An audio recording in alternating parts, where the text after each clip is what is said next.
Dev Goswami Maharaj ki jai, Srila Bhakti Rakshak Sridhar Dev Goswami Maharaj ki jai, Bhagavan Srila Bhaktisiddhanta Saraswati Thakur ki jai, Jai Rupa Nu Guru Bhargya ki jai, Sri Chaitanya Saraswata Acharya Brinda ki jai, Jai Harinam Sankirtan ki jai, Nitai Gaura Premanandi Hari Hari Bol. So we are broadcasting from the East London Sri Chaitanya Saraswat Math, and we will continue our discussion of verse 10 of Upadeśāmṛta by Srila Rupa Goswami Prabhu. But just to say that since last week, 1 week ago, we launched the appeal for the extra money funds that were needed for to complete the Jai Gurudev, to complete the works for the loft conversion and the rest of the fire upgrade works for the temple. And immediately we needed to raise £4,000. Our goal was £10,000, so we could bring the rest of the temple up to the similar standard. And within 1 week, we've raised over £5,000 already. So I'm very much indebted to all the devotees that have sacrificed and given contribution for that. Not all of them on the GoFundMe page. So on the GoFundMe page, looks a little less, but some gave directly to the temple account, and as it stands at the moment, over £5,000 of the £10,000 goal we've raised, and that means we can immediately do the completion works for the fire upgrade and so on, so that we can get the work signed off by the building inspector. So, but we're as I say, just over halfway there. So if you were thinking of making some type of service donation, please don't think that we already have everything we need. We need those donations more than ever. Even if it's something small, anything at all will be helpful, and anything at all will be much appreciated. Firstly by us, and of course more importantly by our Gurudev, by Srila Guru Maharaj and Srila Gurudev, Srila Govinda Maharaj, Srila Sridhar Maharaj, and by the grace of their lordship, Sri Guru Gauranga Radha Shyam Sundar, the proprietors of our ashram temple here. And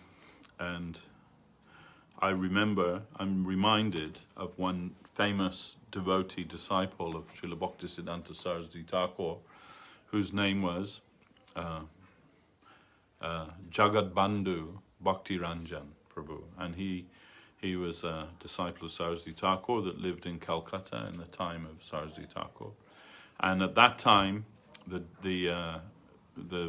beginning of the Gaudiya Math, the temple, original temple in Calcutta, was in a rented house in Altadanga in Calcutta. And Saraswati Thakur, he began, you can say, a fundraising campaign. He asked the devotees there, I want to raise 1 lakh of rupees, which by today's standards is a very small amount, but in 1935 or whenever it was that was, it was a lot of money, enough money to build a decent temple in Calcutta. So, and Saraswati Thakur asked the devotees, you please go to every Hindu household within Calcutta. And Calcutta, even then, was a huge city. It's like London. It's as big as London. He said, so you can imagine how many Hindus, the majority are Hindus living there.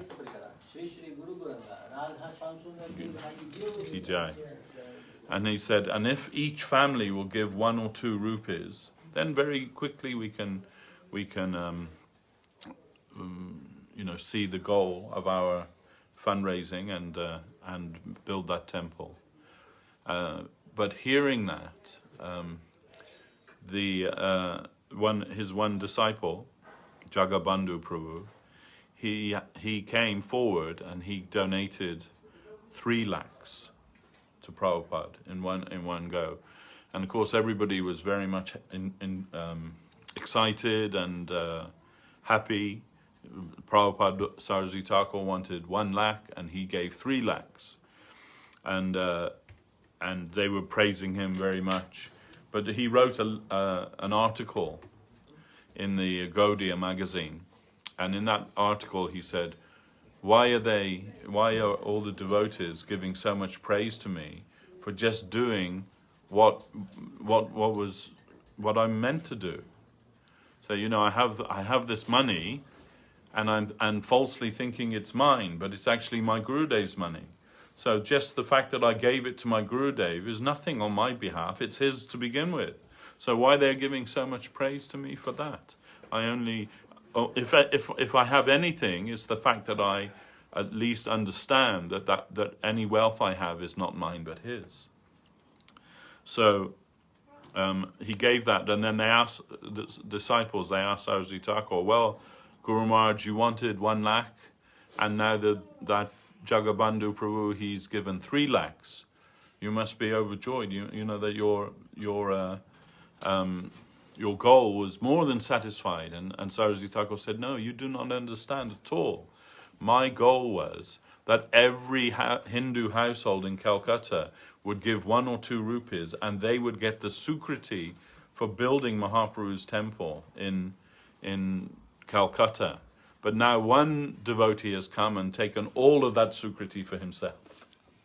So that was not my idea. My idea was that every Hindu family within Calcutta could benefit from the sukriti of building that temple.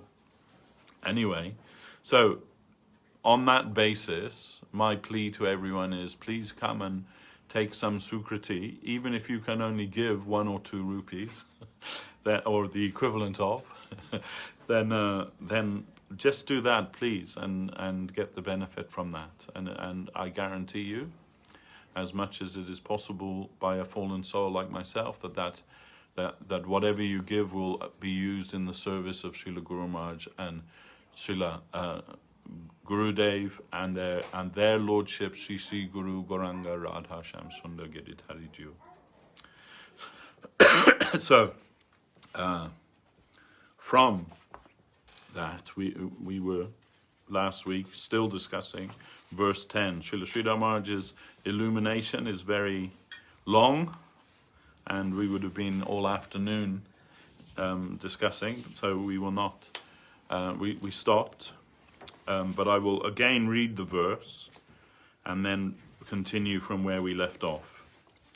So the verse Upadeśāmṛta, verse 10 by Srila Rupa Goswami Prabhupada, as Karmi Bhya Parito Hare Priyataya Vyaktim Yayur Gyaninas Tebyo Jnana Vimukta Bhakti Paramaha Premaika Nishtas Tataha Tebyastha Pashupala Pankaja Drishas Tabyopi Saradika Preshta Tadvat Iyam Tadiyam Sarasitam Nasrajet Kahakriti. Jnanis are known to be more dear in all respects to Krishna than karmis. Devotees completely free from jnana are more dear than jnanis. And devotees fixed exclusively in prema are more dear than devotees completely free from jnana. The lotus-eyed gopis are more dear than them, and Sri Radhika is even more dear than the gopis. This lake of hers is similarly dear to Krishna. Would any fortunate soul not take shelter there? So, continuing where we left off. In Brihad Bhagavatamritam, we find that in the course of realization of Shuddha Bhakti, Devashis Narad visits different places. First, he encounters Karma Mishra Bhakti. Narad visits a Brahman a wealthy man in Prayag, on the occasion of the Kumbh Mela. The Brahman had arranged for services to the different types of sadhus there, a yajna, fire sacrifice, and finally he finished his function with Sankirtan. The Brahman was mainly engaged according to the Karma Kanda, but he did perform some sadhu seva, and his finishing touch was with Nama Sankirtan. Devashis Narad approached the gentleman. You are very fortunate that you are doing these things. This is the proper utilization of your money and your caste. By engaging in such holy activities, you are certainly very fortunate. The Brahman told him, what am I doing? This is nothing. You should go to see the fortune of Indrajumna Maharaj. He is distributing the prasadam of Jagannath in grand style. How grand is the worship of Narayan there. Go there and you will appreciate him. Devashis Narad went there and he found the king extensively engaged with all his resources in the worship of Jagannath. Narad approached him. You are so fortunate in this world. The king told him, what can I do? This is nothing. If you want to see how devotion should be practiced, you should go to Indra, the king of Swarga. Then Narad Muni went to Indra and praised him. Oh Indra, you are very fortunate. Vamandev appeared as your younger brother, and here in Indralok there are always festivals for the worship of Krishna. Indra said, oh, what are you saying? What love do I have for Krishna? Everything belongs to him, but in my foolishness I tried to prevent him from taking the Parijata tree from heaven. Not only that, but I'm always being attacked by the demons, and my wife is also sometimes disturbed. What fortune do you find in me? From Indra, Devashis Narad went to Brahma, and there he found Karma Mishra Bhakti in its highest campaign. There, so many Shrutis were speaking in praise of Brahma. You are most fortunate. Narad is Brahma's son and disciple, and Narad told him, how great you are, how fortunate you are. You are entrusted by Narayan himself with the management of the whole Brahmanda, the universe, and sometimes you visit him for guidance in the administration of the Brahmanda. You are so fortunate, and in the Shrutis we find some portions which are engaged in singing your glory. Brahma felt a little disturbed. He was dissatisfied with the praise of Narad, because the nature of a Vaishnava is that they cannot tolerate their own praise. They know fully well that praise is only due to the Supreme. They know they are praised because they have got some sort of connection with the Supreme and the Supreme Entity. So they do not like their own praise and they cannot relish it. I am so low, and it is only because I have come in connection with such a high entity that I have whatever good position I may be in. And if I in any way treat it as my own, then I will be deprived. Everything belongs to my master. So naturally, a Vaishnava sincerely won't like any praise of themselves. They know fully that whatever is good in them does not belong to them. So Brahma, dissatisfied, rebuked Narad. What are you saying, Narad? You are pumping me up with pride. Have I not taught you that I am nothing and my master is everything? I am just a small creature in the hand of Narayan, and I am engaged in external activity. I have no time to give to the interest of my devotional life. If you want to discriminate about devotion, then you can see that I am busy in the relativity of the material world. But Mahadev, Shiva, is really to be praised. My Lord has rather deceived me by engaging myself in such a busy matter of managing the Brahmanda. I am not so fortunate. You should go to Mahadev. He does not care for anything in this world.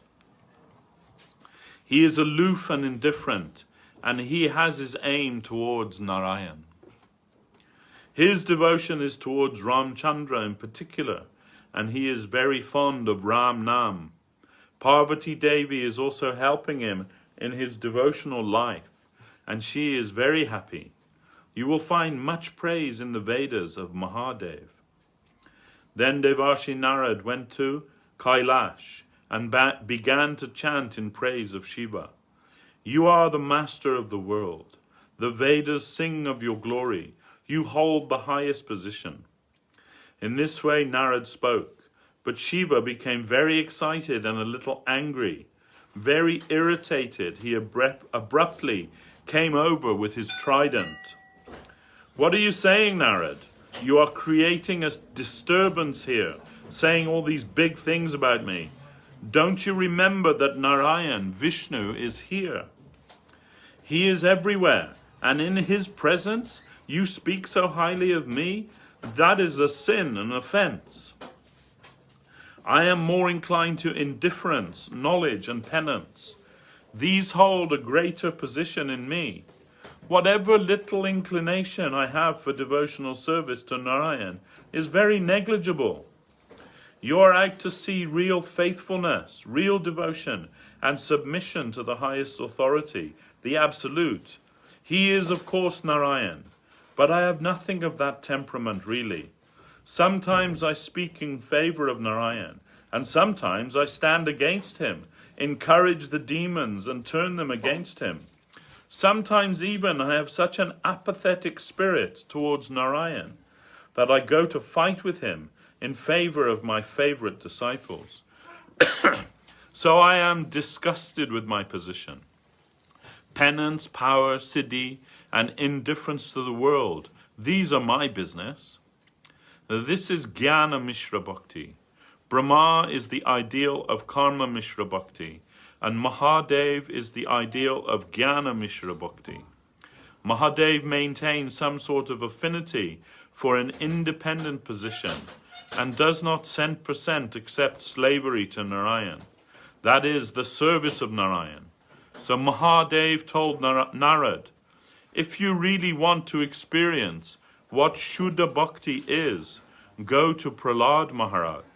There you will find Shuddha Bhakti. I heard Guru Maharaj telling once about, when we say the Jayadwani after the Kirtan, after the Arti, we always give Jai to Nrsimha Bhagavan and to Prahlad Maharaj. And this was Guru Maharaj's method also, that he established that. And the reason is twofold. One is because Nrsimha Bhagavan, he removes the obstacles on the path of devotion. But the reason we give Jai to Bhakta Prahlad is because in Srimad Bhagavatam, his Leela is the first example of Shuddha Bhakti given in Srimad Bhagavatam.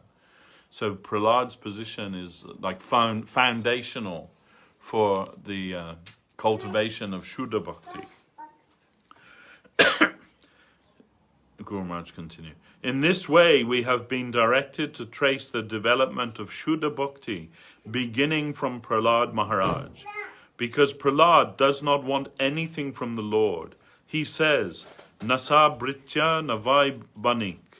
Anyone who does something for the satisfaction of Narayan, but wants something in return, is not a servant. Rather, they are a merchant. They want to engage in give and take. They want to give something to the Lord and take some return in exchange for that. So Prahlad is a Shuddha Bhakta, and only through such a pure devotee of Narayan can one attain Shuddha Bhakti. All the particular achievements we find in the devotional world begin from Prahlad Maharaj. His bhakti is in Shantaras. It is not actual service, but it is perfect adherence to Narayan under all circumstances. Whatever may be the unfavorable condition in the environment, he stands in faith that Narayan is all in all, and that he is our master. So, Prahlad has Shanta Rasa Bhakti, and the Chatushan, the first four sons of Brahma, are also to be reckoned there. Prahlad Maharaj is Narad's disciple. Still, Narad approached him to give us the measurement. the standard of his bhakti in the devotional world. Approaching Prahlad, Narad said, I have come to see you, Prahlad, because Mahadev also appreciates your position. You are really a devotee of Narayan, Krishna. So you are very fortunate. I have come to see how you are. Prahlad said, Gurudev, you are all in all. You have come to test me. What are you saying? Everything I may have, I have received by your grace. I was born in a demon family, so the demonic qualities have not completely left me. Don't you know that in Naimisharanya I went to fight with Narayan? I repent for that, but what can I do? He has given me such a position. I cannot have the privilege of direct service to him. Only mentally I can think of him, that he is everything, but I am devoid of the chance of rendering any practical service to him. That fortune I do not have. Hanuman is really a devotee. How fortunate he is! What grace he has received! He gave everything to Ramchandra. I envy his situation, but what can I do? The Lord's dispensation is absolute, and it must be accepted by us all. Hanuman's position really is an enviable one. How attached to his master he is, and what a great magnitude of service he has done for his master. He has served Ramchandra in every way, and still he is there in Kimpurusha Varsha, taking the name of Ramchandra. Ramchandra has passed away from this globe, but Hanuman is left here, and somehow, painfully, he is passing his days in separation. In Shantarasa, there is sincere adherence to the truth, and in Dasyarasa, there is such adherence plus something more. What is that? The tendency to serve, to be utilized by the interest of the Absolute, to dance in the wave of the Nirgun vibration. Dasyarasa means crossing the equilibrium stage of the lowest order and entering into the dynamic characteristic of the divine domain.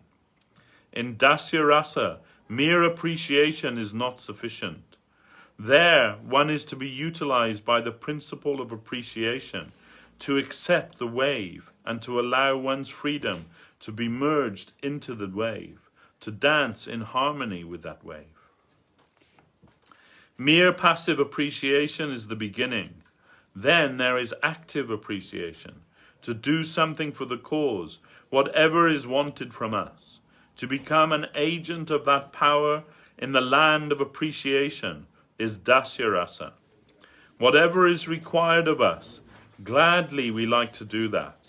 That is Dasyarasa. Hanuman is this type of devotee. Prahlad is in Shantarasa, and Hanuman is in Dasya. Hanuman does not want to know what is what so much, but whatever order comes to him, he wants to go forward to carry that out with all his faith and might. Devashi Narad went to visit Hanumanji. It is described that Hanuman was living in Kimpurusha, somewhere near the Himalayas. From far off, Devashi Narad began playing his veena and chanting, Rama, Rama, Rama, Rama. As soon as the name of Ram entered the ear of Hanumanji, he thought, who has come? Who has come here and made me hear the name of Lord Ram? He was so excited that he jumped up and embraced Devashi in the sky. Shedding tears profusely from his eyes, he said, Oh, Devashi, you have come. I am in a desert. I feel as though I am lying in a desert with no remembrance of Ramchandra. Without food, I am dragging my body on somehow. This is the dispensation of Vidata or providence. I am passing my days somehow here in a deplorable condition. But you have come here after so long and made me hear the loving name of Ramachandra. You are enlivening me with your song of Ram's name. I was dying without hearing Ramanam. In this way there was a confidential talk between them, and tears ran down from the eyes of them both.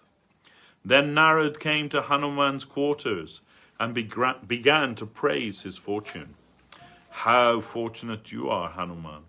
You serve Lord Ramchandra so much and so intimately, and you do not know anything but your master, Ramchandra.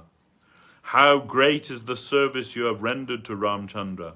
You have set the record of service to the Lord, and now the whole world is following after you.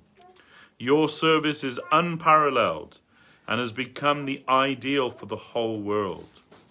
What have you not done for Ramchandra? History is the witness of your glorious service record. So you are very, very fortunate. I have come here to have a look at you, only to purify my own heart. Hanuman said, What are you saying, Devashi? I don't think that you are speaking normally. I am reckoned in the species of the beasts, and not amongst the human species. What knowledge do I have of how to render service to Ramchandra? What have I done? Yes, by Ramchandra's grace I was able to do something, but really I have nothing of any worth.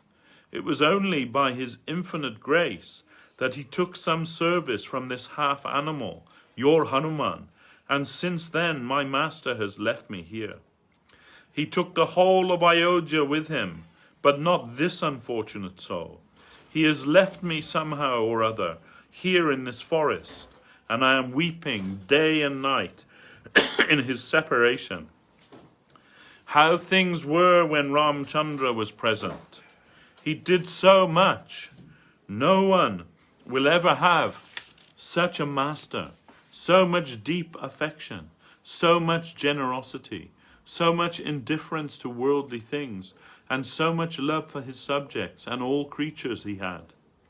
One can never even imagine how profound his heart was. Very fortunately I came in touch with the great Ramchandra, but I am unfortunate in that I am now left here. He has withdrawn all his real devotees along with him, and they do not have to tolerate separation from his service, but I am lost.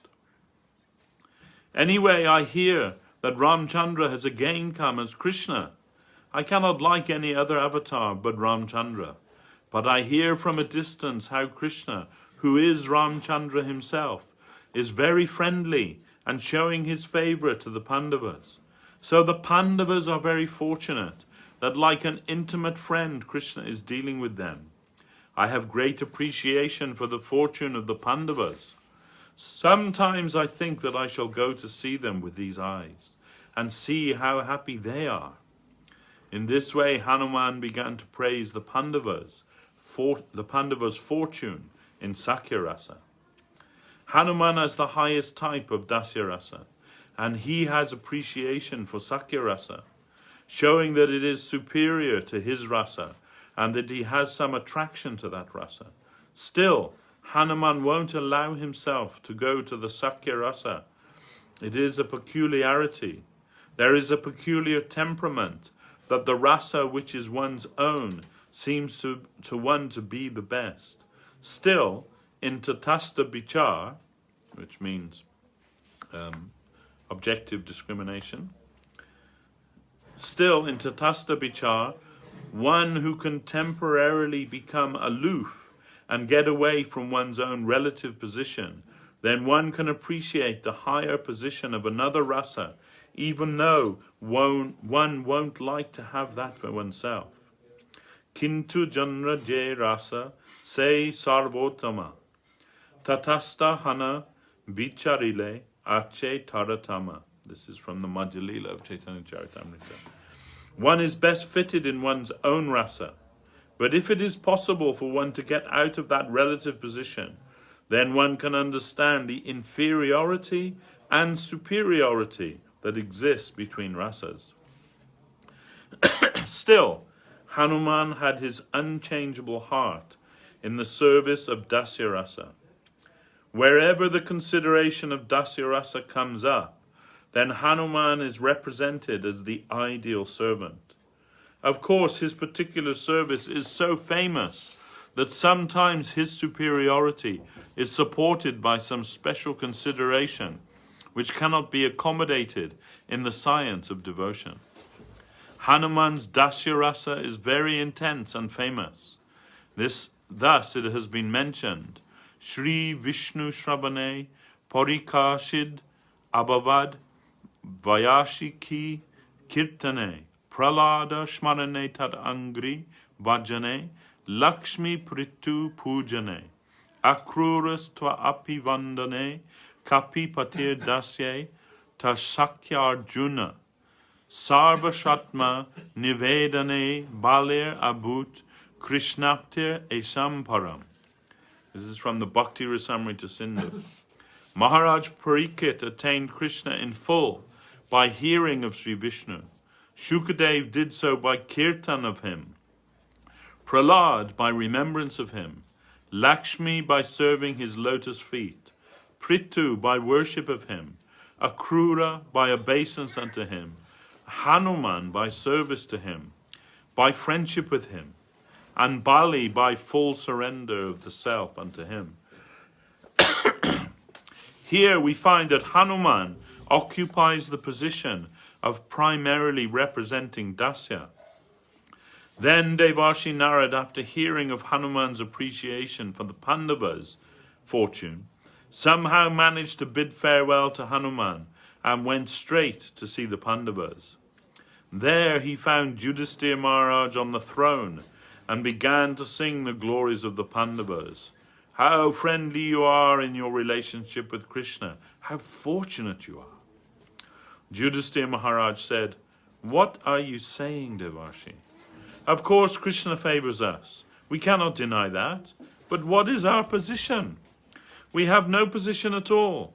On the other hand, I feel every now and then that by seeing our example, people in general won't want to serve Krishna. They will calculate that by being such intimate friends of Krishna, the Pandavas had to pass through difficult troubles and dangers throughout the whole of their lives. So to become a Krishna Bhakta means that one must suffer troubles throughout one's whole life. I am afraid that by thinking of us, people will not venture to approach Krishna and think that devotion to Krishna means suffering like we have." Devashi Narad said, No, I don't see it from that angle of vision. What is danger or affliction to the Pandavas? What is the meaning of that? Danger is the messenger that Krishna is coming. When the Pandavas are in danger, that is nothing but the message that Krishna is coming to you. So your mother also prayed, Vipada Santutaha Shashvatatra Tatra Jagad Guru. Bhavato Darshanam Jatsyad Apunor Bhava Darshanam. From the first canto of Srimad Bhagavatam. Let danger come. May it visit us always. We don't care about that because danger brings Krishna very close to our hearts. We rather like danger that brings Krishna into our intimate connection. This famous statement of your mother, Kunti Devi, stands there.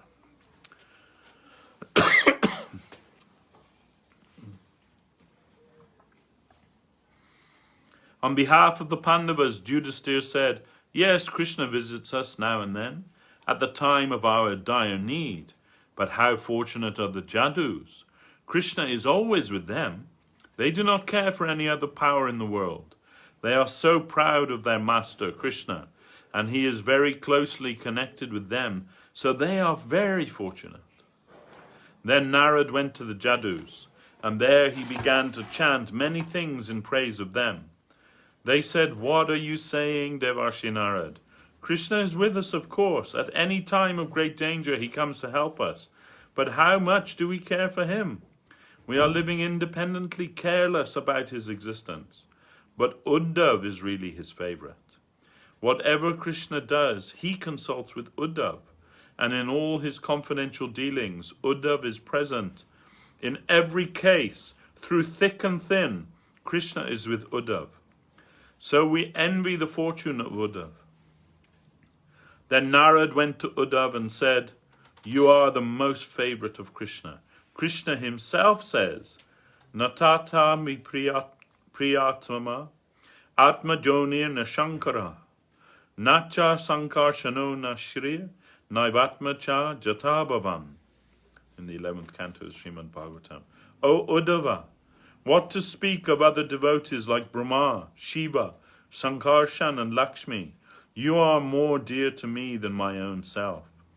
You are in such a high position and are so intimate with Krishna that Krishna favors you even more than his own life. Uddhava said, yes, of course, out of his causeless benevolence, Krishna might have said like that.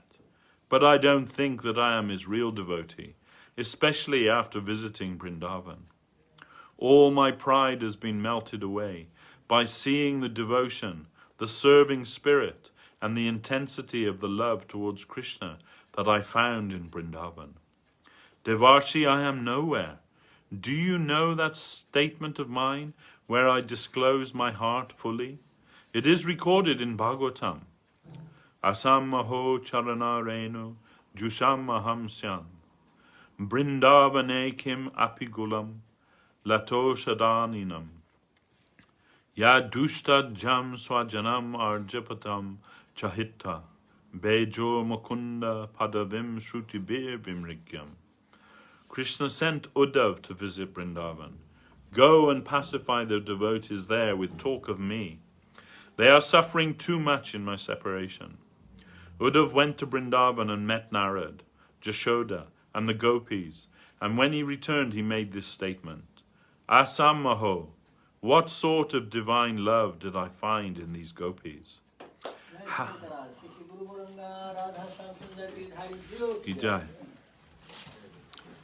How elevated they are, and how wholesale given to the service of Krishna is their life. Aham Shyam, I am astonished just by thinking about them, and I aspire to receive a birth as a creeper or a shrub in Vrindavan, so that the dust of their feet may fall over me. Such divine love as I find in Vrindavan cannot be traced anywhere else.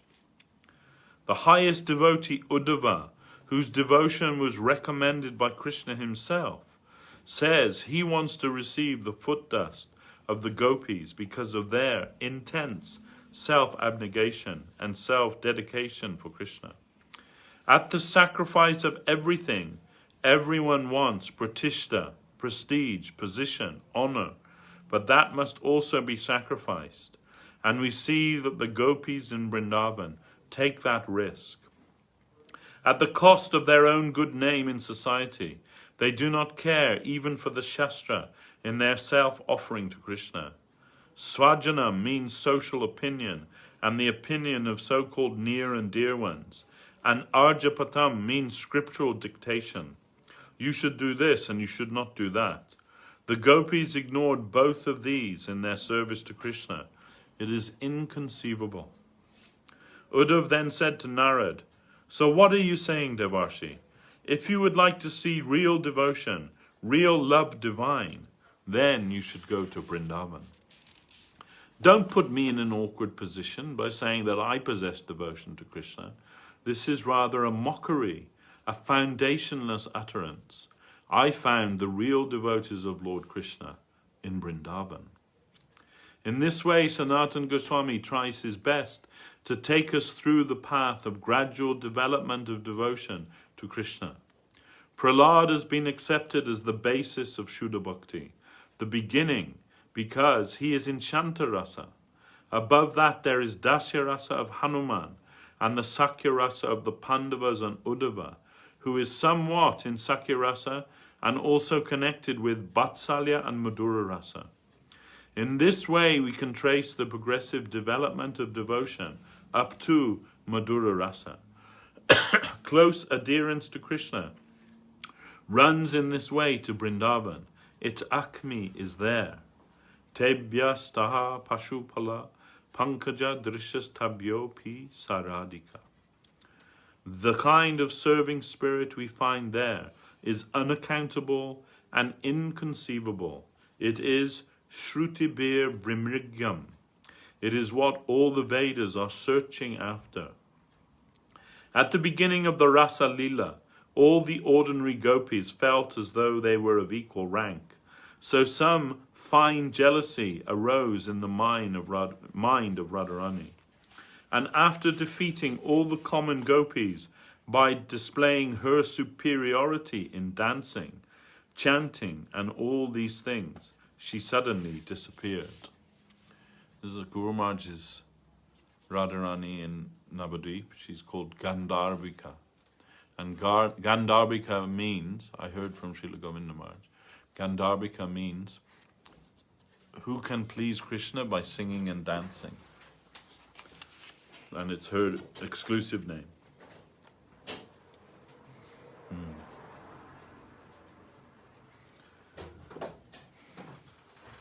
After defeating all the common gopis by displaying her superiority in dancing, chanting, and all these things, she suddenly disappeared. Krishna immediately found the scene vacant. Without Radharani, the charm of the Rasa Leela vanished.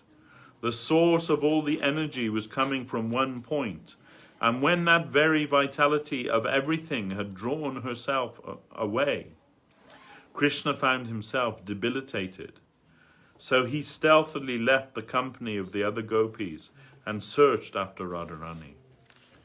So we can understand from this what is the peculiar characteristic of Srimati Radharani. In Brahma Samhita, it says that Krishna is served in Vrindavan by hundreds and thousands of Lakshmis. That means the gopis.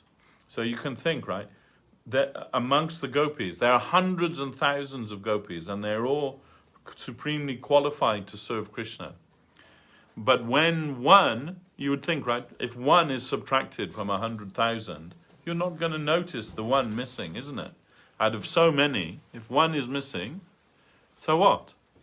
But her devotion is so high and so valuable that missing her from that hundreds of thousands of gopis, all others are cancelled. Their value is cancelled by just that one. So it's here, Guru Maharaj is telling that Krishna is feeling himself completely debilitated, like the whole charm, the whole everything about the Rasa Leela, without her, nothing. So he stealthily left the company of all the other gopis and searched after Radharani. Radha Madhaya Riddaye Tatyaja Braja Sundari. This is from Gita Govinda. Krishna took Radharani to his heart and abandoned the beauties of Braja. Here Jayadev Goswami says that all the Braja Sundaris were on one side, while Radharani was on the other side, and Krishna abandoned them all to search after her. In the Ramananda Samvad we also find that a categorical and qualitative difference is there between the loving service of the gopis and that of Radharani. So this is stated there by Jayadev Goswami, and in Srimad Bhagavatam. We are told that Jayadev Goswami's standard is higher than that of Bilva Mangal Thakur, because his attention was more towards Radharani than the gopis in general. Jayadev Goswami was a great devotee poet, and when he was writing his famous Sanskrit book, Gita Govinda, about Radha Govinda's Leela, then he came to a particular place during their secret union in which Radharani expressed some reaction or abhiman in her sentiments towards Krishna. Krishna was not giving due honor to her love, and she took on a reactionary mood. Krishna tried his best to pacify her in his favor, and Krishna was so eager to pacify her that he was about to say, I want the touch of your holy feet. I want to serve your holy feet. Please extend them to me. But Jayadev could not allow himself to write this. What is this? The thought is coming to me. This seems to be too much. How can I write this? Krishna, the Supreme Lord, has come to touch the feet of Radharani. He is praying to serve the holy feet of Radharani. This flow came to him, but he shuddered. Oh, how can I say this? The Supreme Personality will come to such a lower level that he will touch her feet and beg. Be propitiated with me, my beloved. Oh, I can't write this. So he stopped and went to take his bath in the Ganges. In the meantime, Krishna himself came into Jayadev's home in the form of Jayadev. Jayadev's wife, Padma, who was also a very perfect type of devotee, saw that her husband had come back a little quicker than usual. Krishna, in the form of Jayadev, then took prasadam and said, Padma, please bring me the book where I was writing. Padma gave him the book, and there he wrote, Dehi padapalavam udharam. Please be so generous as to extend your holy feet to me for service. After writing this, he said, I am going to take rest now. You please take your prasadam. He went to take rest on the bed in the room, and just then the real Jayadev appeared and saw Padma taking prasadam. Jayadev wondered, What is this, Padma? You are taking prasadam? Padma looked at Jayadev's face and was astonished. What is this, my master? You are coming back now? But you already came back and took prasadam. I am taking your remnants. What are you saying, Padma? I have just come back now. No. You came back earlier and you took prasadam. You also asked for the book you were writing, and I gave it to you. You wrote something, and then you went to take rest on the bed. Let me see the bed, said Jayadev. There was no one on the bed. What have I written, Padma? Please give me the manuscript. There he found that what he hesitated to write was written there. Mama Shirasi Nandanam Dehi Padapalavam Udharam. Please give me your holy feet, so that they may be an ornament upon my head. Jayadev was thrilled. Oh, Padma, you are the most fortunate lady. You have seen Krishna himself. He has come somehow or other in some form in imitation of me, and he has taken prasadam from your hand. You are now taking his prasadam. Let me have a share. You are so fortunate to have seen him yourself. I am not so fortunate. Ultimately, Jayadev had to submit to the inner flow of his heart. What came into his heart was accepted by Krishna. And that is a higher type of truth. He could not write it down with his own hand. But Krishna came in the form of Jayadev and wrote it. Yes, I am such. Jayadev, you hesitated to write it, but the victory of love is so great. Excuse me. The Lord himself has said, Aham bhakta paradino hyavashtantra ivadvija. In the 9th canto of Srimad Bhagavatam. I am controlled by my devotees. It is though I have no independence, O Brahman. In this connection, his words may be understood in this way. I go to serve the ordinary devotees also. So what about Radharani? I think it is my fortune if I get such confidential service. There is a verse of very fervent sentiment towards Radharani in the writings of Prabodhananda Saraswati, the guru of Gopal Bhatta Goswami. He was a Brahmin who came from the south. And his verses are very beautiful, very sweet. He says, Jasya kadapi vasanchan chala kelanotha danyati jhana pavanena kritartamani yoginda durgam gatir madhusudanopi tasya namostu brishabhanu bhuvo dishepi.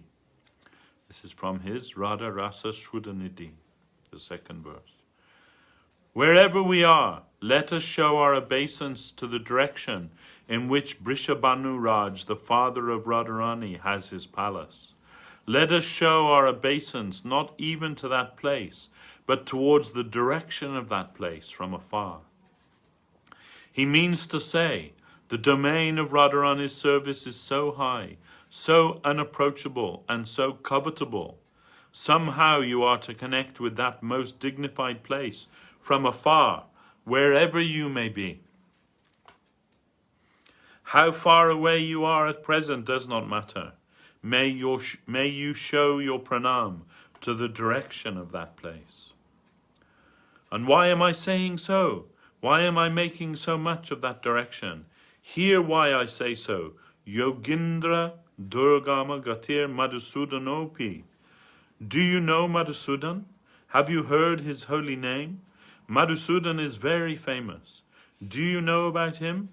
His waves and movements are unapproachable, even by the greatest yogis and siddhas.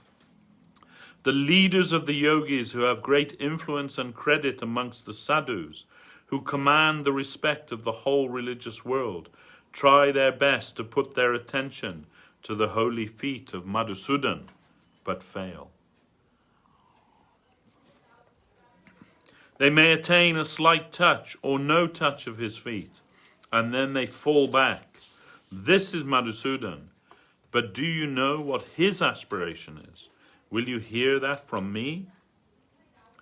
Kritartamani. Madhusudan thanks his lucky stars. I have received such fortune. What fortune? Once a sort of breeze touched his body, by which he thought himself and his whole life to have found fulfillment. Where did that breeze come from? Jasya Kadapi Vasananchala Kelotama Dhyani Tadhyanya Pravena. That breeze came from the fluttering of some cloth at some negligent moment, and when that breeze touched the body of Madhusudan, he was nowhere. He forgot himself in ecstasy. Whose cloth fluttered and satisfied Madhusudan to the fullest in this way? She is Brishabhanu Nandini, Śrī Radha. Her position is such even to Madhusudan himself, what to speak of others. So you cannot approach her directly. It is not possible for you. Therefore you are to offer your obeisance to the direction of the abode of her father, Brishabhanu Raj, from where she renders such loving service to Krishna. Once a gentleman in the Gaudiya Math was singing a kirtan, and he added an extra qualifier, Bhuvana Mohini Radhe. Prabhupada was very much excited to hear this. Bhuvana Mohini? What is this? Bhuvana Mohini means Maya Bhuvana Mohini, the enchantress of the world of illusion. But Radharani is Bhuvana Mohan Mohini. She can enchant he who enchants the whole creation. That is her position. She does not come to enchant ordinary persons here. He who enchants the whole of the world with his charm is captured by her charm. Her position is such. So when Guru Maharaj says he became very excited, it doesn't mean that he was thinking, oh, this is great. He was excited in the meaning that he disapproved of that, what this devotee was saying. Bhuvana Mohini Radhe. But Prabhupada didn't like that. He became excited to hear that. Means agitated, because she is Maya Bhuvana Mohini, the enchantress, not the enchantress of the world of illusion, but Bhuvana Mohan Mohini, she who can enchant, the person who can enchant the whole world. There is also a talk, an apparent quarrel between Shuka and Shari. Shuka is a parrot and Shari is his wife. He is partial to Krishna and she is partial to Radhika. Shuka Bale Amara Krishna Madana Mohan. Shari Bale Amara Radha Bhame Jata Khan. Naile Shudui Madana. Shuka, the male parrot, says, my Krishna is Madan Mohan. And Shari, his wife, answers, so long as my Radhika is at his left side, otherwise not. He is only Madan, not Mohan. In this way they engage in a very sweet mock fight. Shuka sings in favor of Krishna, and Shari, his wife, sings in favor of Radharani. She says, without Radhika, what value does your Krishna have? None at all. Feeling for the relative position of Radharani is seen here. The highest conception of theism is found here in this description of Radharani. Devi Krishna Mayi Prokta Radhika Paradevata Sarva Lakshmi Maya Sarva Kanti Sammohini Para. This is in the Adi Leela of Chaitanya Charitamrita. She is known as Devi, Krishna Mayi, Radhika, Paradevata, Sarva Lakshmi Mayi, Sarva Kanti, Sammohini and Para. Srila Krishnadas Kaviraj Goswami has explained, Krishna Mayi, Krishna Janra, Bitare Bihari, Janha Janha Netrapade, Tanha Krishna Spure. Radharani is known as Krishna Mayi, which means that the sweetest figure is within and without her, and wherever she casts a glance, he is there. It is as if he is created by her glance. This has been told about Radharani. Within her is Krishna, outside her is Krishna. Wherever she cares to cast her glance, it is as if she is producing Krishna there. Krishna always appears there. She is also described here as Sarva Lakshmi Mayi. She represents all sorts of Lakshmi, divine potency. All different potencies of divinity are within her and emanating from her body. Sarvakanti, all luster, that is knowledge, different conceptions of theism, emanate from her body. Sammohini, divine potency, is found in her to such an intensity that everyone loses their senses in her connection. The name Radha means aradhana, worship, sacrifice. Sacrifice is great, sacrifice is noble, and only sacrificed souls can live in the area of divine love, where there is not a tinge of this black enjoying and exploiting tendency. Exploitation is black. Unbridled exploitation is the most heinous thing for us, the root of all disease. At the same time, sacrifice of infinite character holds the highest position. In a contrast of equal partnership, there is no room for love. Sacrifice must be there. Then the question of love and affection can appear. The sacrifice of the highest degree is exacted only in Goloka and Vrindavan. So, the question of love cannot arise only there. No sacrifice, no love. According to the degree of sacrifice, of dedication, there is love. Dedication is the foundation of love, the structure of love. Without dedication, no love can stand. So with the greatest autocrat, Sri Krishna is the greatest dedicating agent, Radharani Mahabhav Swarupini. Mahabhav means the greatest magnitude of hunger, hunger in its fullest form, infinite hunger to eat everything. She wants more and more. So much is given to her, and still she earnestly feels herself to be in need. No, I cannot live without more food. This is the nature she feels. I can't eat so much, and you are giving. I can eat so much, and you are giving only this? It's a particle. How can I be satisfied with this? When her hunger has no limit, every foodstuff seems to be in very small quantity. Others are feeling, yes, we have enough. But she wants more and more. She has unquenchable thirst. We must not forget here that eating means serving. I want that it will be my responsibility to do every service to Krishna. Otherwise, I cannot live. The whole of the service must be given to me.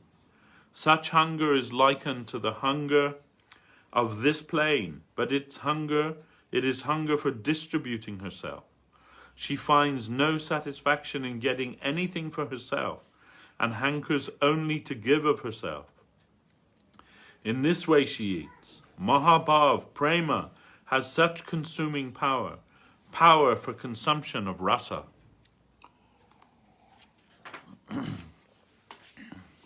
Rupa Goswami has given the stages of prema as sneha, mana, pranaya, raga, anuraga, bhava, and finally mahabhav. Mahabhav means only Radharani, she in whom an intensity of bhakti is found which exists nowhere else. Mr. Gandhi observed the difference between the ant and the elephant. If you give an elephant's standard of food to an ant, then a lack of ants will be fed by that. But if you give an ant's standard of food to an elephant, it will be finished in an instant and felt to be nothing. Radharani is an elephant standard eater, and all others are ant standard eaters almost. But in the infinite there is no question of any want. As much as you can, you try to satisfy your fullest thirst or hunger. So to hanker more is the qualification. There is no question of want. So go on increasing your hunger, increasing your thirst to drink nectar. Eka bindu jagat dubhaya. Mahaprabhu said 1 drop is sufficient to quench the thirst of the whole world. This is a partial acquaintance with the infinite. 1 drop is enough to satisfy the whole. But the most voracious eater is Mahabhav Sarupini Radharani. Both the qualitative and quantitative difference are there in Radharani. An ant may be satisfied with both a lower quantity and quality of food. So in the case of an elephant, both the quantity and quality of the food should be improved. In the case of the Vaishnava world, higher hunger is in terms of both quantity and quality. If you want to make a small construction, earthen or wooden materials may be used. But when you want to make a big construction, iron and other harder materials are necessary. Earthen constructions may break down, and wood constructions may last for some time, but metal constructions will withstand the challenge of durability. In this way, greater quality as well as quantity is found in the hunger of Mahabhav.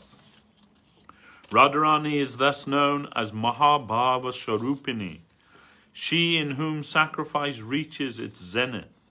The highest standard ever represented in eternity is found in her. Her sacrifice, self-giving or self-surrendering, are beyond all the standards ever known to the world of scripture. There was a scholar named Dr. Dinesh Sen who wrote that in Indian religious history there are so many ideal examples of chaste ladies. There was Sati, who could not tolerate abuse of her husband by her father and immediately gave up her life. There was Savitri, who by her pure penances was able to bring her dead husband back to life. Then there was Damayanti, Kunti, Draupadi, and so many other ladies who led the most pure lives. But when the ideal set by Radharani entered through the door of the Brahma Vaivarta Purana into the world of religious literature, all other ideals became pale. Her intensified affinity for loving service could never have been imagined by anyone. Srila Jiva Goswami has pointed out that throughout the whole of Srimad Bhagavatam, Shukadev Goswami did not take the name of Radharani. Why? Because in that assembly were scholars who were more or less acquainted with some of the theistic principles of the Shrutis, and Shukadev did not like that they would hear her name but not appreciate her name properly. So he did not take her name in the assembly. I have written a poem about this. Jadamiya Mahima Shri Bhagavataya Katayam Pratipadam Anubhutam Chapi Alabhadabidheya Tadakila Rasamurti Shama Lilavalambam Madhura Rasa Di Radha Pada Padma Prapadye. The highest aim of Bhagavatam is to establish Radha Dasyam. So everywhere, everything is meant to be preparatory for that, because this is the goal and conclusion to be established by Bhagavatam. Through so many tales and stories of devotional things, the presence of Radharani is there at every point. Still, her name is not mentioned anywhere. Everywhere, every word is used only to prove her noblest position. but still her name is not expressly used there. Tadakila rasa murte shama lilavalambam. Krishna is the Akila Rasamrita Murti. All sorts of ecstasy are combined in him.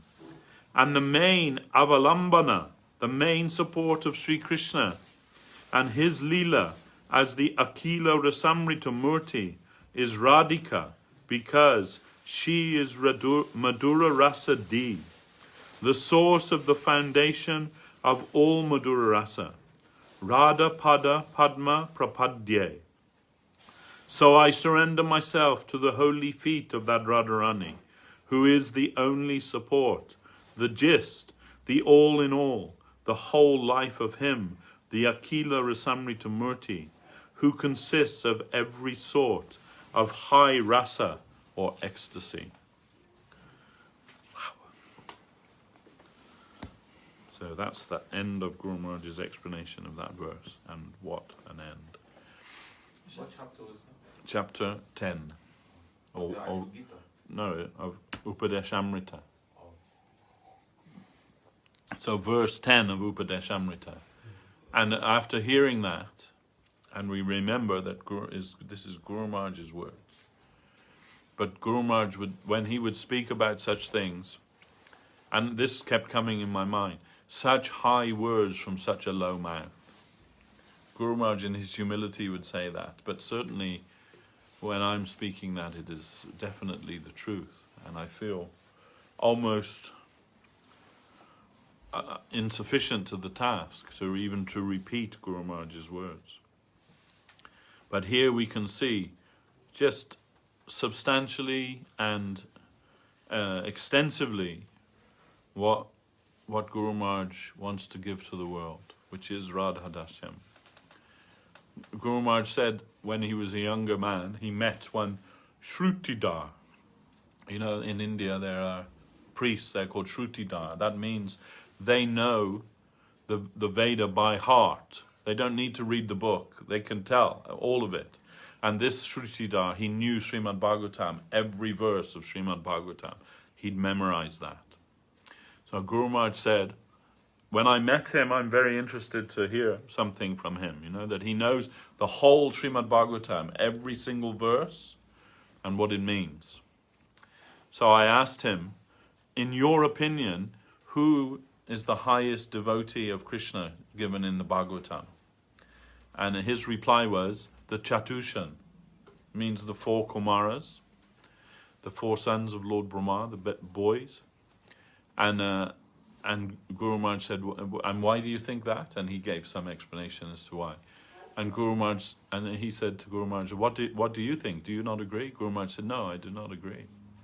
That the whole of Srimad Bhagavatam proves that Srimati Radharani is the highest devotee of Lord Krishna. And Chatushan, they are only on the lower stage, actually. They are in Shanta Rasa. And Guru Maharaj proved that by what we've just heard, his explanation of Uddhava's testimony to Narad. Now this is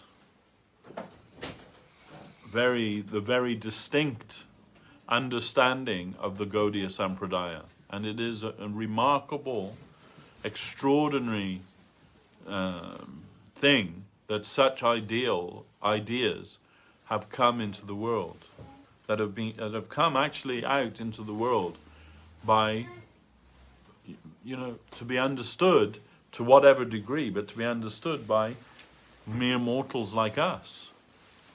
It is not an ordinary understanding. It's not what you will find anywhere.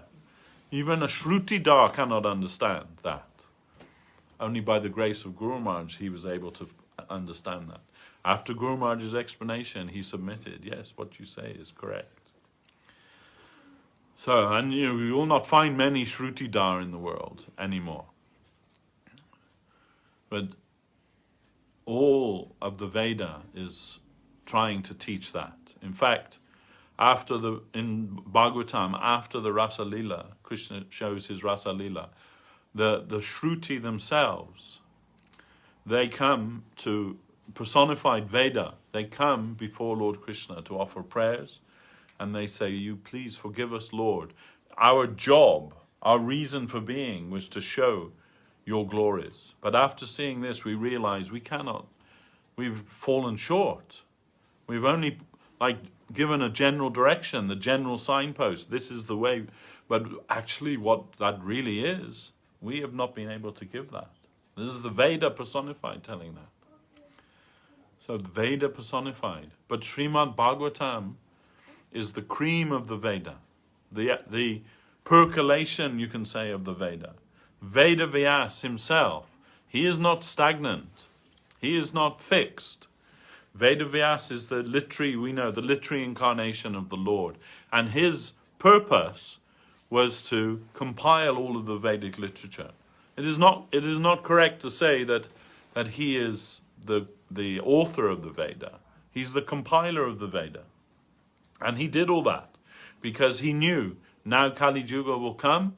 No one, if it's not written down, it'll be lost forever. Because before Kali Yuga, there was no books. It was all heard by oral tradition from disciple, from guru to disciple. And disciple would hear once and remember, retain that forever. Now, if anyone can do that, they call that eidentic memory. You're considered to be like a savant if you're able to do that now. Some people have that, like a photographic memory, they can remember these things. But even that is a localized thing. But it used to be, in previous ages, that was how people learned, by the oral tradition, not by books.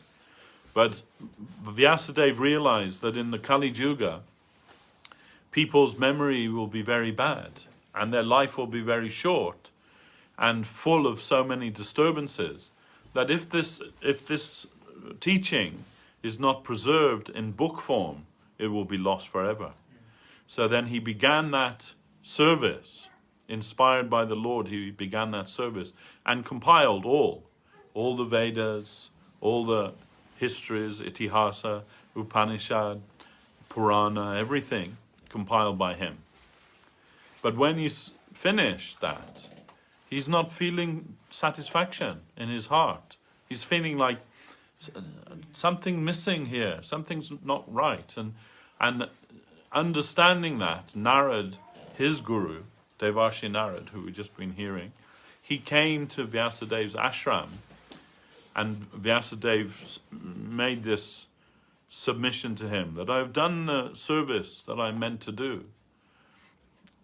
All of the Vedas, all there, it's all completed, everything, but I'm not feeling the satisfaction that I think I should feel after doing that. And Narad said, yes, I understand, that's why I've come. And what I've come is to give you these 4 verses, and they're called the Chatur Shloki of Srimad Bhagavatam, or the root verses. And from that, you meditate on these, and then you begin your final work. And you are the author of this work, not the compiler this time, the author. So that means Veda Vyas. If you can imagine anyone, but what to speak of that great sage, Krishna Dvaipayana Veda Vyas, he not only heard, but from his heart recited all of the Vedic literature. Then more than Shrutidar, that realization came in his heart of what that means, what is the purport of that.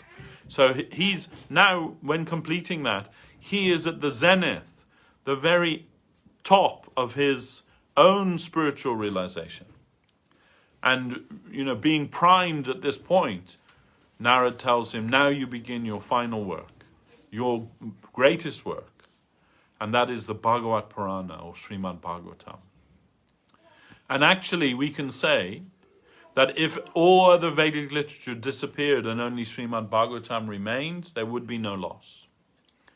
And actually, Vyasadeva, he was chastised by Narad. Narad said, you've given so much, but you've given a jungle of scripture out there, and all with different conclusions, because we know there are different scriptures for different people according to their level of understanding. So in some scripture it tells that the Supreme is Indra In others it says that Devi is supreme. In other scripture, Mahadev. And so many different versions. And other scriptures saying, no, that impersonal Brahman, that's the goal.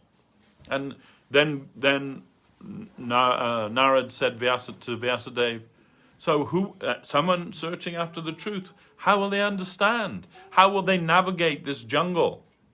So now you have to begin your final and greatest work. And in there, nothing that's superfluous to the realization of the fifth end of life, Krishna Prema, should be included. Nothing else. Right from the very beginning, the very first few verses of Bhagavatam condemns anything other than Krishna consciousness as Kaitavya Dharma. Kaitavya means cheating, as cheating religion. So Vyasadeva authored the Srimad Bhagavatam. And there he gave his realization from the first to the last canto and culminating in the 10th canto. The 10th canto of Srimad Bhagavatam is more than all the other cantos put together. It is the biggest part. But you cannot just jump to there. You have to approach from the beginning to the end before you can approach the 10th canto of Srimad Bhagavatam. Everything else is necessary, preparatory for us for that. But the conclusion of Srimad Bhagavatam is also called the Amala Purana. Amala means spotless, that there is no taint, no defect whatsoever in that. The Amala Purana, the Bhagavat Purana. And there the highest teaching of Krishna consciousness is found in Srimad Bhagavatam. So, it is told the greatest devotees of Krishna, they relish the Srimad Bhagavatam. And those who are searching after devotion, they will find the panacea of their heart's search in Srimad Bhagavatam. So this is Vyasadev's contribution to the world of theism. It is extraordinary. And Shukadeva Goswami, speaking that to Maharaj Parikshit, still he did not utter the name of Srimati Radharani. Because so many sages and munis and yogis and rishis, they're all there in the audience to hear this conversation between Shukadeva and Parikshit Maharaj. But Shukadeva is thinking, they are not all qualified to hear that name. And so he draws back from that. Then these are the greatest authorities of Vedic religion in the world at that time.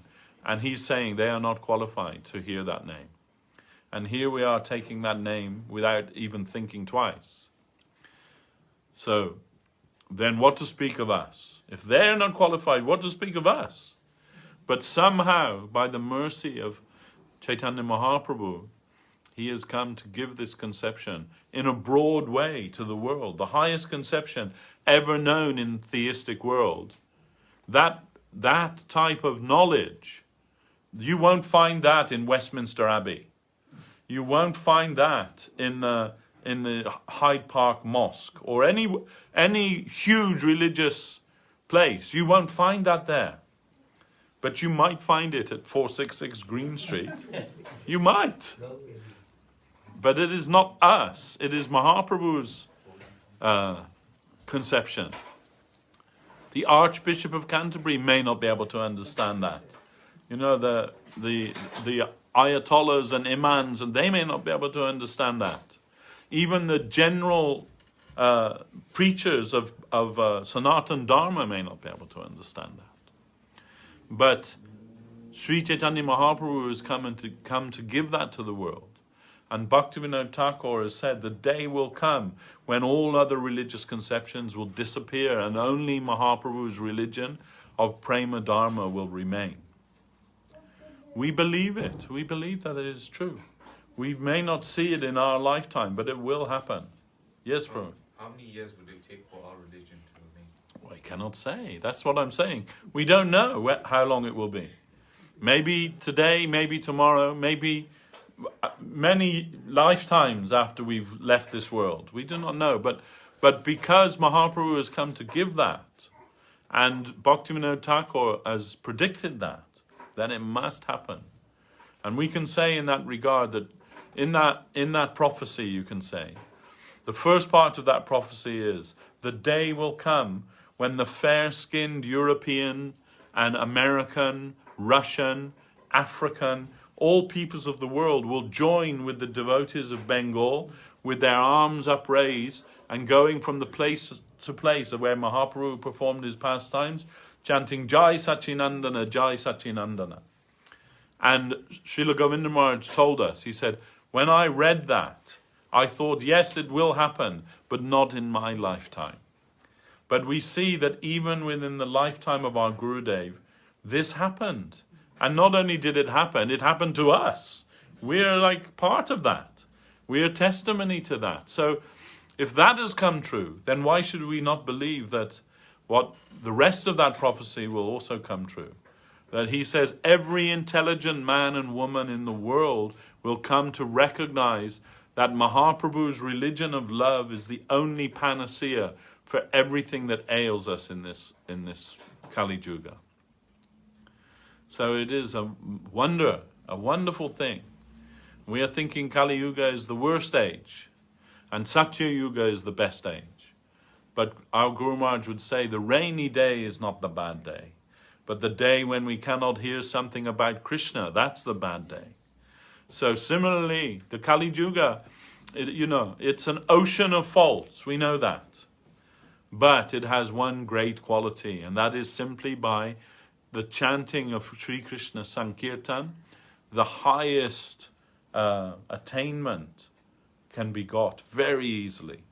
What they got in Satya Yuga by thousands of years of meditation, what they got in Treta Yuga by all kinds of elaborate sacrifices, what they got in the Dwapara Yuga by incredible temple worship, that and more can easily be attained in this Kali Yuga simply by the chanting of the Hare Krishna Mahamantra as given by Sri Chaitanya Mahaprabhu. Actually, Lord, his Lila is Nitya Lila. Also the mantra, and it's also Nitya. Yes. And all the Gurudev and all Gurus are also Nitya Lila they're doing. So Dham is also Nitya. Yes. So sometimes we think, oh, now Gurudev gone, and now it's with Dham, no one is there. But Gurudev is always there. Yes. Even when he was live, he didn't like to go to Kolkata. He said, oh, I'm just going in Kolkata because there is a hospital nearby.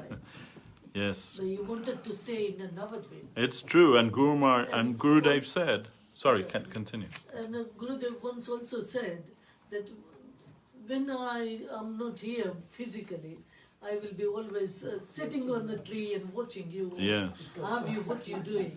Yes. He said. That's the fact, and he also said, The whole life he has given, so why not he would be there? Yes. Always thinking. And very clearly he said about Guru Maharaj, he said, Guru Maharaj has not left us, he has only disappeared from our sight. Yeah. So it is only, like Krishna never leaves Vrindavan, but sometimes his Leela is manifest, sometimes it is unmanifest. Yeah. So now our Gurudev's Leela is unmanifest. But still, the Vaishnava, the disciple, can easily connect with him. Gurudev said, if you will think in the right way, you can connect with your Guru or with any Vaishnava. Because we're not thinking. Bhaktivinoda Thakur says, he reasons ill who say that Vaishnavas die. We don't see Krishna, but meditation we just try kind of. Yes. Similar way to Guru as well. Yes. So then Srila Prabhupada, A.C. Bhaktivedanta Swami Maharaj, he would say that you can always be with me through my instruction. So that doesn't mean just a repetition of the reading of the book. It means making that teaching one with your heart and living that.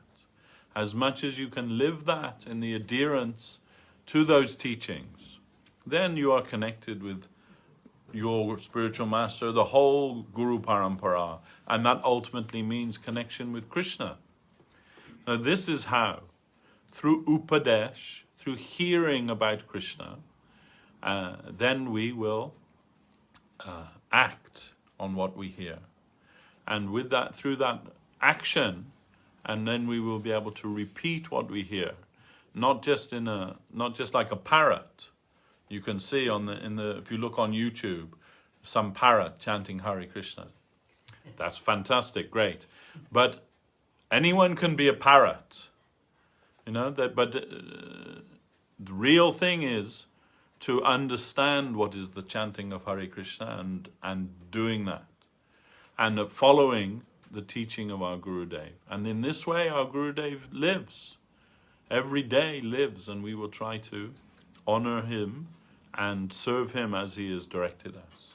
So they're all chanting Hari Bol, Nagar Sankirtan, following Chaitanya Mahaprabhu. All Gurus going, Yes. all Vaishnava going, everybody going behind. Yes.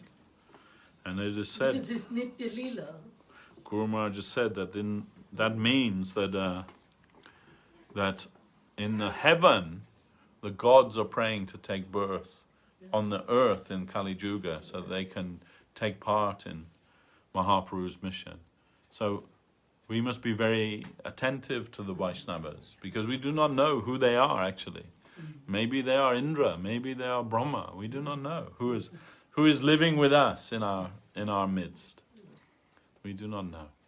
And it is told 33 million Devata, then any one devotee can be Devata. We do not know. Actually, the real meaning of Devata means devotee.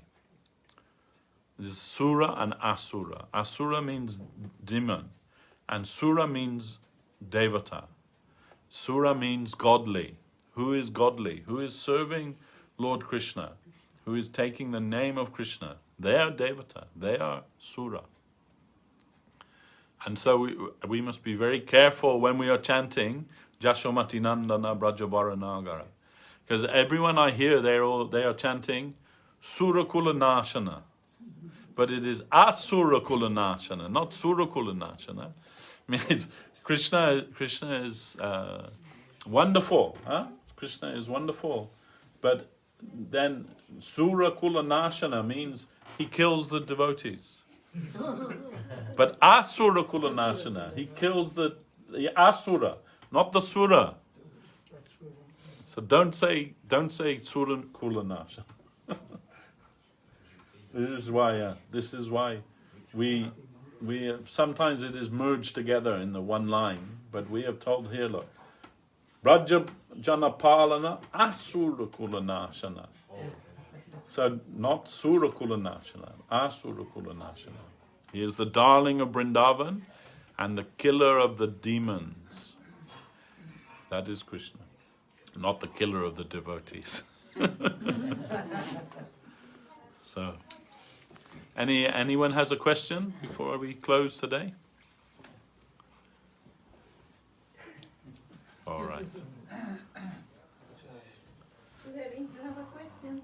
Ask question. Ask question. All right, so thank you everyone. And once again, we're very happy to be able to join with everybody today, either in person or virtually, and speak about Krishna consciousness, hear Guru Maharaj's words, and discuss these wonderful things, these wonderful topics. Long may it continue. Param Vijayate Shri Krishna Sankirtana. Jai Srila Gurudev, Jai Srila Guru Maharaj, Jai Vaishnava Brinda ki Jai, Harinama Sankirtan ki Jai, Nitai Gaura Premanandi.